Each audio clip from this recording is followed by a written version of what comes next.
Bienvenidos a La Hora del Museo, el podcast del Museo Histórico Nacional. Identidad, cultura, patrimonio y más. Soy Rocío Muñoz y te invito a un encuentro diario con la historia y sus protagonistas.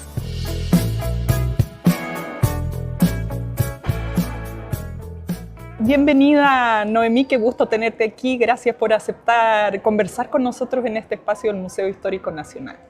Hola, buenos días. Me encanta estar aquí en Chile y en Santiago más específicamente. Bueno, hoy día aprovecho de contarles a ustedes que nos están escuchando que estamos en una locación patrimonial. Estamos en el Centro Patrimonial Recoleta Dominica con motivo de este seminario que aborda la educación en los museos y es parte de lo que vamos a conversar contigo, Noemí. Viniste a exponer un tema en específico, a hacer un taller. ¿Qué te trae aquí a nuestro país? Sí, vine a encontrar muchos y muchas actores del mundo de los museos de Chile, de América Latina y de todo el mundo también.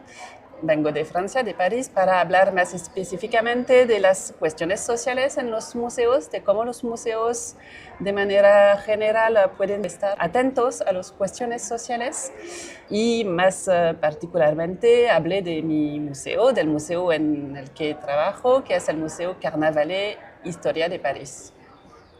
Yo estaba investigando antes de que conversáramos el museo, estaba en la página web, estuve en París hace muchísimos años, pero no conocí ese museo, como que solo la gente hace estas filas enormes para el Louvre y se pierde de muchos otros lugares. Sí.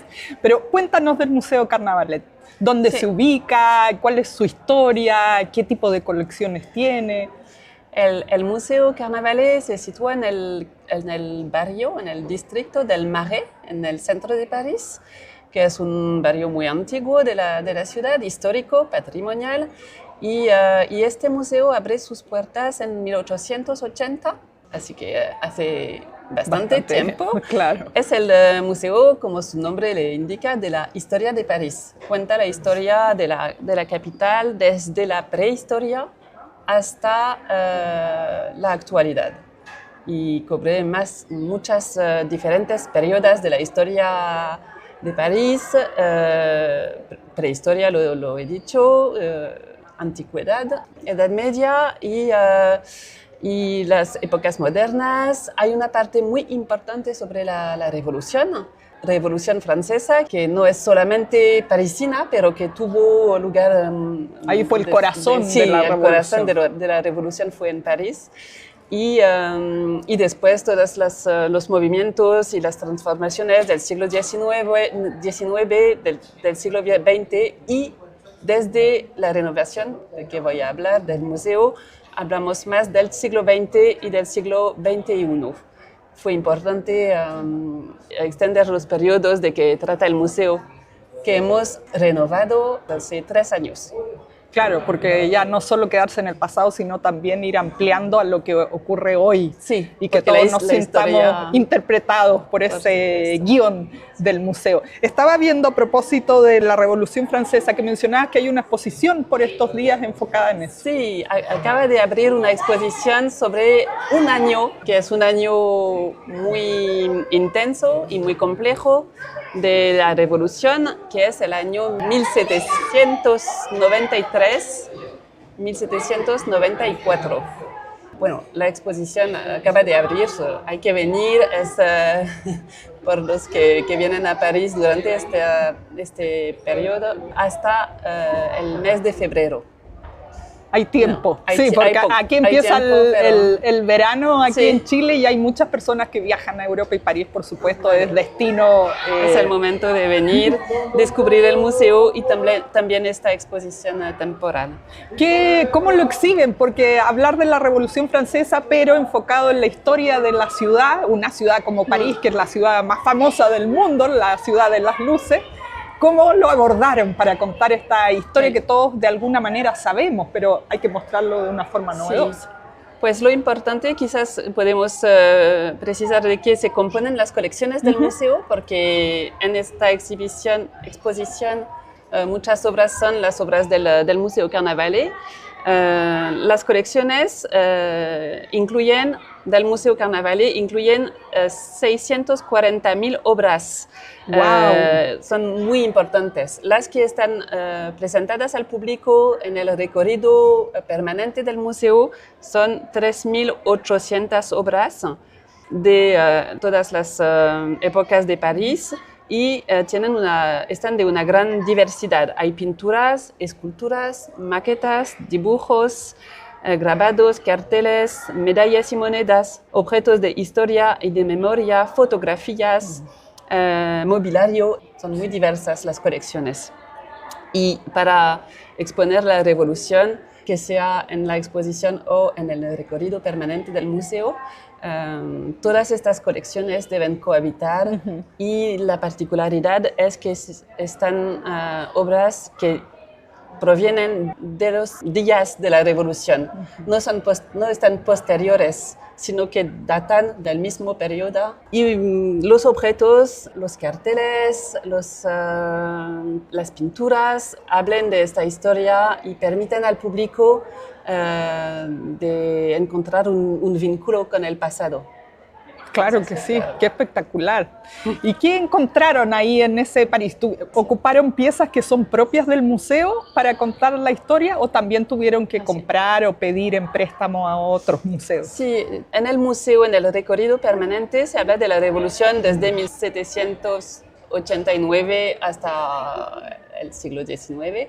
En la exposición hay obras del museo para este periodo muy corta de 1793 y 94. Hay 75% que son obras del museo y otras que provienen de otras colecciones privadas o de los archivos nacionales de Francia, de la Asamblea Nacional, que tiene también colecciones. Hay varias instituciones que han prestado colecciones. Qué interesante. Bueno, esta historia de París, decía, va desde la prehistoria hasta el día de hoy.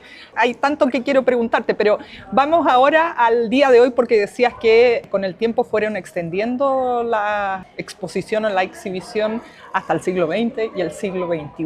Sí. Esto tiene que ver con los cambios que han hecho últimamente para atraer más visitantes.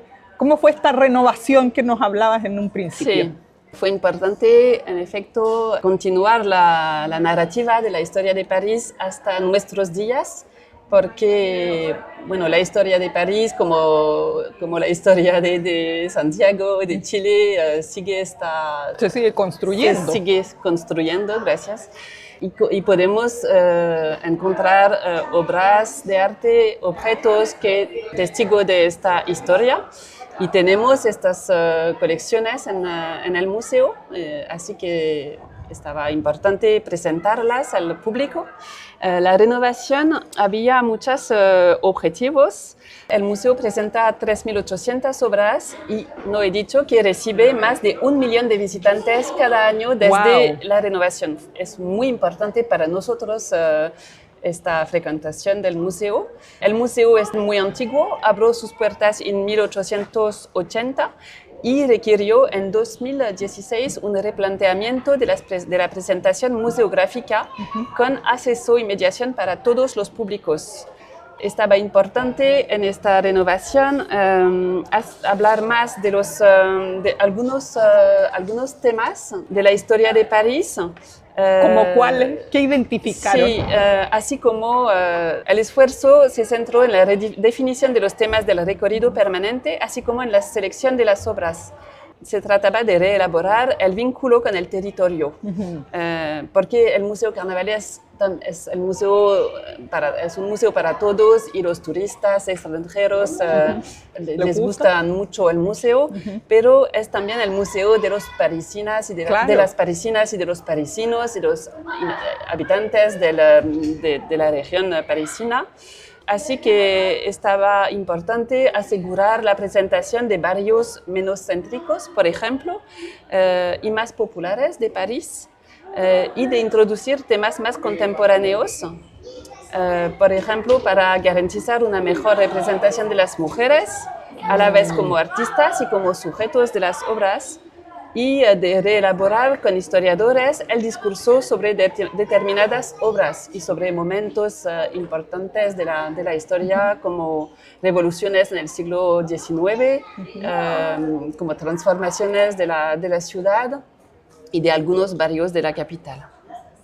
Qué interesante. Bueno, yo aprovecho de recordar que hoy estamos aquí en la Recoleta Dominica con motivo del Seminario de Educación en los Museos, así que estamos al aire libre en un programa especial para justamente poder conversar con los expositores internacionales que vienen a este seminario, como es Noemí. Volvamos al museo en sí, sus colecciones. Tú dices, en el 2016 se hace una renovación de cómo se estaba contando el relato del museo. Se dieron cuenta que faltaba darle más cabida a las mujeres, a ciertos periodos. ¿Cómo llegan a esa conclusión? ¿Habían hecho estudios antes? Y nos contabas también que hoy reciben 1 millón de visitas al año, que es muchísimo. ¿Antes cuántas recibían? O sea, ¿cómo han podido medir que este cambio ha sido exitoso? Antes de la renovación recibíamos en el Museo Carnavalet Historia de París 300.000, 400.000 visitantes cada año, así que la aumentación es muy importante. La reflexión para esta renovación fue colectiva. Nuestra directora, que se llama Valérie Guillaume, ha pensado todo el replanteamiento. Todos los equipos han trabajado mucho sobre la historia de París, todas las nuevas investigaciones que existen desde los últimos años. Y para lo que me concierne, como soy jefa del servicio a los visitantes, y más específicamente me ocupo con mis colegas de la mediación, el objetivo principal era de permitir una accesibilidad universal, un acceso de las obras, de los contenidos, de las informaciones a todos los visitantes, que sean visitantes con discapacidad visual, auditiva, mental o psicológica, que sean extranjeros, que no conocen bien a la historia de París, pero a lo mismo parisinos y parisinas que tampoco, si no es su tema de predilección, no conocen tan la historia de París. Claro, muchas veces uno no conoce la historia de su ciudad. Y nuestras colecciones son complejas, son muy ricas, son muy diversas, como he dicho. Así que es necesario dar informaciones claves, sencillas, para que los visitantes entiendan mejor lo que ven, con objetos y obras que, por la mayoría, como lo he dicho también, datan de la época de que se habla. Así que para las prehistorias son objetos de arqueología, pero por la revolución son pinturas que fueron realizadas durante los eventos. Necesitan explicaciones para que se entiendan bien hoy en día. Claro, el contexto en que fueron realizadas. Ahora, en ese, tú decías, estás a cargo del departamento de visitantes. Finalmente, poniéndonos en otra lógica, pero son como los clientes, o sea, son a quien se debe el museo. Por lo tanto, todo debe estar en función de que tengan la mejor experiencia posible. Entonces, ¿cómo es trabajar en esa área de un museo? Porque hay muchas personas que trabajan investigando a lo mejor, o que están en los depósitos, como que no ven la luz del día, pero tú estás ahí en contacto directo con los visitantes y te dirán esto no me gustó, les falta esto, o me encanta.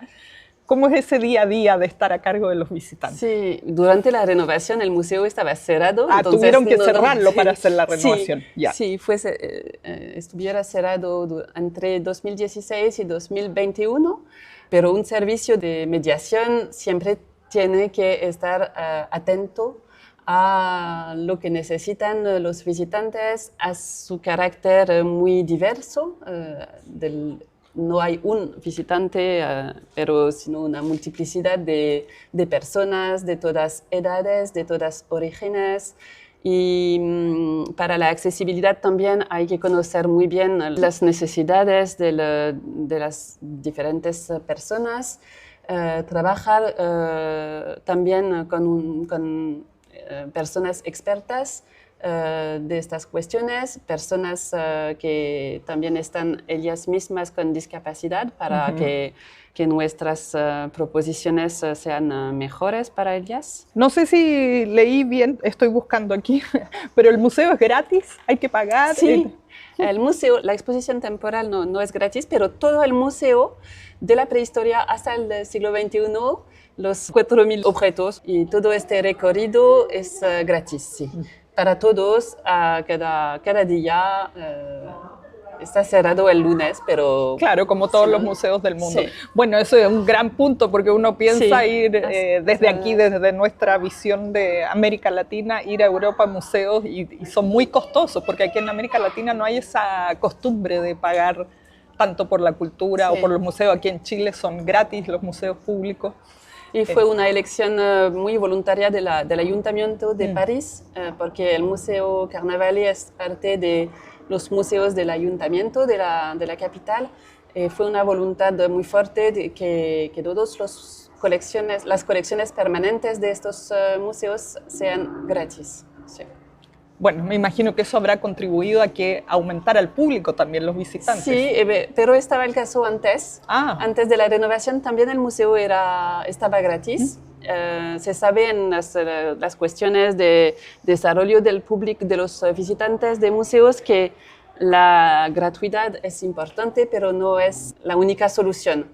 Claro. Estar gratis para un museo es importante para que todo el mundo pueda venir, pero no es suficiente. Es cierto. Hay que hacer más esfuerzos para que el visitante, que va a tomar tiempo, que bueno, es una organización de venir a visitar un museo, para que el visitante se siente en confianza con el museo, hay que trabajar más que solamente ofrecer la gratuidad. Totalmente, qué buen punto ese que tocas. Bueno, aquí sucede mucho, me imagino que en Europa es diferente, que la gente a veces, hoy día ya ha ido cambiando eso, se restringe de entrar a un museo porque hay ciertas ideas, ¿no? De que son aburridos o son temas muy académicos, yo no los voy a entender, o para los niños más pequeños, si no se puede tocar, entonces tampoco es entretenido. ¿Cómo han manejado estas variables o no sé cómo es el público que llega ahí hasta el Museo Carnaval? Sí, fue unas cuestiones muy importantes para nosotros con este proyecto de renovación y un punto importante de lo que fue realizado durante la renovación y que se encuentra ahora en el Museo Carnavalet es una presentación a la altura de los niños. ¡Ah, qué buena idea! El 10% de las obras están presentadas más bajo para que sean a la altura de los niños entre 6 y 12 años. El 10% de las obras concierne, haciendo un poco de matemáticas, 380 obras de arte que están presentadas a esta altura más baja para los niños. Y esto cambia completamente la experiencia del museo para estos niños y estas niñas, porque pueden visitar de manera más autónoma. De forma general fue lo que busquemos, que intentemos con esta renovación, que los visitantes, que sean niños o todas las personas, sean más autónomas en la descubierta de las colecciones del museo. La presentación a la altura de los niños es una innovación muy importante, realizada con esta amplitud, es en todo el recorrido. En cada sala del museo se encuentran obras auténticas presentadas a la altura de los niños. Excelente idea, me parece eso súper inclusivo, porque a veces nos preocupamos de que sea inclusivo para personas que tal vez van en sillas de rueda o que no ven o no escuchan o qué sé yo. Pero pocas veces se hacen esas de poner a la altura de un gran público. Y no molesta a los otros visitantes, porque las obras también están muy accesibles para todos, siendo a la altura de los niños. Lo que es importante para esta presentación a la altura de los niños es también que durante la renovación Hemos propuesto a 300 niños y niñas de participar en el proyecto de renovación y hicieron un dibujo inspirado por cada obra presentada a la altura de niños en el recorrido permanente. Así que ahora en el recorrido permanente del museo las obras van acompañadas de cédulas descriptivas que explican las obras para los niños y son acompañadas de un texto escrito por el personal del museo para los niños y su familia y de una contribución de un niño apelando a la imaginación. Los niños nos permiten ver las obras de manera diferente. Claro que sí. Nos permiten tan a los profesionales de los museos como a los otros visitantes de ver cosas que no hubiéramos visto en las obras, de pensar en cosas que no hubiéramos pensado y de tener una atención más al lado de otra manera, de otra forma de atención paralela, a la obra. Sí. Hay muchas cosas que quiero preguntarte, Noemí. Bueno, primero, y algo que se me estaba quedando ahí hace rato en duda, que quería saber, a medida que conversamos, más ganas me dan de saber y seguramente a quienes nos están escuchando, ¿cómo llegaste a trabajar en este museo? ¿Te apasionaba desde siempre el mundo de los museos? ¿Fue cosas del destino? ¿Cómo llegaste al Museo Carnavalet que aborda esta historia de París? Fue un poco de destino, pero estudio historia y historia de la arquitectura y me interesó mucho más y más en esta época la historia de la ciudad. Estudié un año en Barcelona y fue en Barcelona que me apareció este carácter muy interesante de la historia de la ciudad y después en París continué en este trayecto, pero no fue en museos inmediatamente. Y empecé durante mis estudios a hacer mediación en el Centre Pompidou, en el Museo Nacional de Arte Moderna. Y así me inició a la mediación en el terreno, con los públicos, con los visitantes, pero de las escuelas, de los liceos. Y después tuve la ocasión de trabajar en el Museo Carnavalet. Wow, bueno, todo un recorrido. Justo te iba a preguntar a propósito que hace un ratito hablábamos de los niños. Aquí vemos que hay una escuela visitando también este lugar que tiene un museo, bueno, tiene dos museos, la biblioteca, en fin. ¿Van muchos colegios? ¿Cómo manejan eso en el museo que tú trabajas? ¿Cuáles son los principales públicos? A lo mejor va mucha tercera edad Sí, van muchas escuelas, colegios y liceos. Más y más jóvenes adolescentes de liceos vienen, pero hay muchas también escuelas y colegios. Es una frecuentación importante de entre los grupos en el museo porque hay la Revolución Francesa, que es un tema muy importante en cada etapa de la escuela en Francia. También la antigüedad, la prehistoria, bueno, varios momentos de la historia son importantes para las escuelas, así que vienen muchos estudiantes. Pero también tenemos una frecuentación muy diversa con turistas internacionales, con parisinos y parisinas ahora que vienen mucho más con el nuevo museo renovado. Tenemos grupos de personas que están acompañados por estructuras, asociaciones que trabajan en el campo social y la renovación permite una diversificación más importante de los visitantes. Y no hablé de los dispositivos de mediación para la accesibilidad que hemos desarrollado en todo el recorrido. Ahora se ofrecen a los visitantes casi 200 dispositivos de accesibilidad en todo el museo, casi también como la altura para niños, casi en cada sala del museo. Se puede encontrar textos simplificados, traducidos en braille, en inglés y en español. No el braille, pero la lengua. Textos simplificados para personas con discapacidad visual o psicológica, pero también estos textos simplificados están interesantes para todos los visitantes, para tener información rápida, sencilla sobre momentos que pueden ser complejos de la historia de París y a veces necesitamos en un museo para aprovechar las obras y la visita.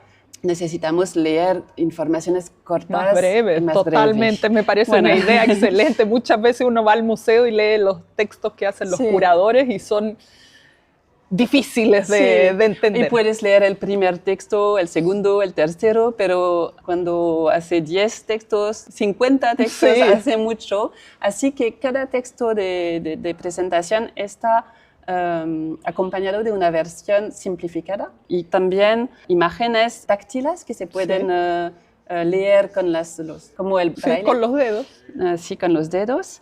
Y también hay dispositivos de accesibilidad que conciernen 75 obras del museo que, además del braille y de las imágenes táctiles, tienen cosas en 3 dimensiones para tocar.